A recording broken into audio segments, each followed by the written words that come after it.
Hey guys, good morning. Happy Friday to you guys. Happy Valentine's Day. I am going to record this video very quickly, and I believe I'm going to upload it tomorrow. This is going to be a check-in on my debt journey. So, as you guys know, I am not working right now, so today I don't get a paycheck, which is normally what I will be getting, a check today to cover half of my mortgage and then pay part of one card. Well, not part, but like a small payment of another card, since every bit counts, right? So we are working for the next month because I believe I don't get a paycheck until March 7th. That's when I start getting paid again. So today and the next 2 weeks, well, for the whole month, we're going to be working with just one income. Now, we do have savings, but I refuse to touch the savings. In the event that there's any emergencies or anything, I know that I have that money there where I can always go back to. So in my current checking account, I do have part of the mortgage. So if I want, I can go ahead and pay part of that mortgage now. And then when I get paid again, I can always go ahead and put the difference. Since I have to make a payment, I believe by the second week of March, in order to avoid any late fees. Now, I've never been late on my mortgage. So the simple fact that I may be running into mid-March freaks me out. It's just a bit of anxiety and nerves that I get thinking about that. I don't really mention much to it about my husband because, you know, everything is okay, which really it is. It's just me, mind frame. But I'm going to cover that part, a bit of what the mortgage is, and then when it comes to the cards, the Bank of America card, we had managed to bring it down to $14.30 something. I want to say that we brought it down to because we had made a large payment of $415. So it had brought down the balance of the card actually to $1,475.48. I went on the account today to look at the card balance, hoping that yes, I know the interest went in already, but hoping that it did not go up as much. Well, little did I know, my husband actually paid some things using that Bank of America credit card. So the $400 and something that we had paid down on it was added again by things that he bought. So we increased it to $378. So the Bank of America card now is $1,800 something, which kind of makes it seem like we only went down $163 basically. Kind of annoying, but it is what it is. I already explained to him that my goal is to get out of debt.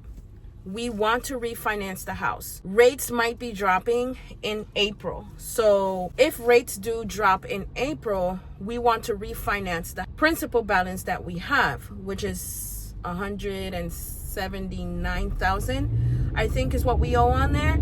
So if we refinance at $179,000 at a lower interest rate, then instead of paying $1,225 in mortgage a month, we can actually get that lower. That's the goal. So having a high debt ratio right now is not beneficial if we are going to refinance. So we need to lower that debt for when the interest rates go down, if this makes any sense. So I just paid half of the $300 and something that was added to the Bank of America card. I'm going to pay half of all the other cards that we owe, and then next paycheck, which is the 28th of February, I will pay the other half. That 28 check has to cover car note, car insurance, the water bill, the rest of the credit cards, and half of the cell phone bill. When I did my math for the cell phone bills, if I paid it for the year and just get that out of the way, it will be literally like 400 and something. I want to say it's about $400. I know it's less than $500 a year for both lines because we only pay $40 for each line. So $80 a month is what we pay for cell phone. So I was thinking about doing that, paying the cell phones for a whole year in advance and get that part out of the way, and then try and save the difference. Well, take that $80 and put it towards credit card. I tried to do Instacart, but I haven't done Instacart in so long that when I logged in, it said that it had to review the account again. And then once they put it on review, obviously I can't work. I would have been doing the, not the delivery part, but I would have done the shop and pickup, literally where you shop for the customer and put it on the shelf. That's like at Publix mainly. But I can't do it if my account is under review. That's what happens when you don't do Instacart or don't use the account for over a year. But yeah, so I am just thinking a little bit on what I'm going to do from here when it comes to, oh, that dip was serious, but I'm out. I'm going to think and see what I'm going to do from here because it's frustrating. It's a bit frustrating. I can always call my dad, and I know my dad will help me, but I'm not the one to ask for help. It has to be like a do or die situation. And I'm not dying. It's not an emergency because I can figure it out. So I'm hoping I can sell some things on my website and my Etsy where I can take the payment from those platforms and at least pay the Shopify website, because Etsy is already paid for. So I don't have to pay any fees for Etsy, but I do have to pay Shopify, and Shopify is $40 a month. And I also have to pay the state for the business name. So that's $239 or $269. So every sale counts. It's so important for me to sell my items. I won't be making money, but at least it'll help me with the payments that are coming out. So guys, if you want to support me and my family, go ahead and shop on our site. I will list the website on the bottom. I'm not going to put Etsy site right now, only because if you guys shop on Etsy, it's going to charge me more fees, which I'm trying to avoid. But I am going to put my website on the bottom. So if you guys are interested, you can go ahead and purchase something from there. I have a few hair bows, I have scrunchies, phone charms, blind dates with a book.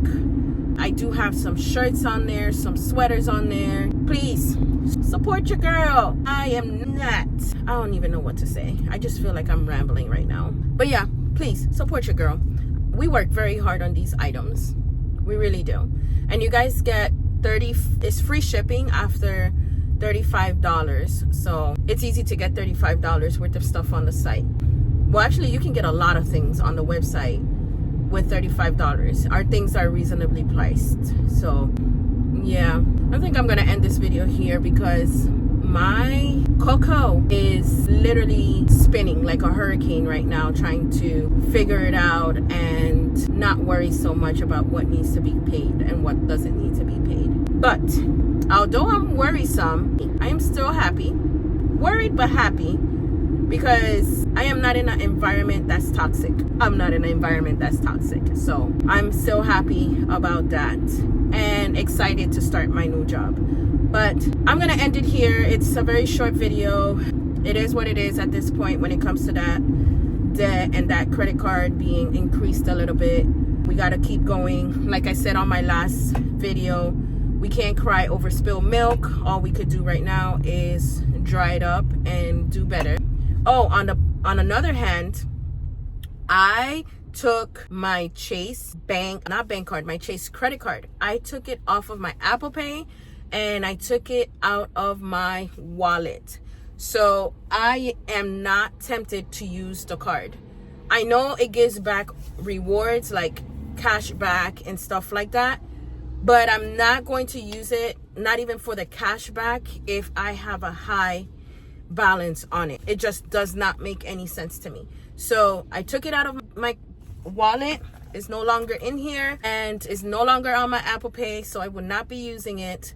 I am going to be walking with just my regular bank card, and I'm more responsible with the bank card because I don't like to do debit on my bank card in case the machines are hacked or anything. So me using my debit card to pay really isn't an option, and it has not been an option for quite some time. So yeah, proud of that, Padam. So anyway, thank you guys so much for watching. If you are interested in future updates with my debt journey, please go ahead and subscribe, like, and comment if you like, and see you on the next one. Bye.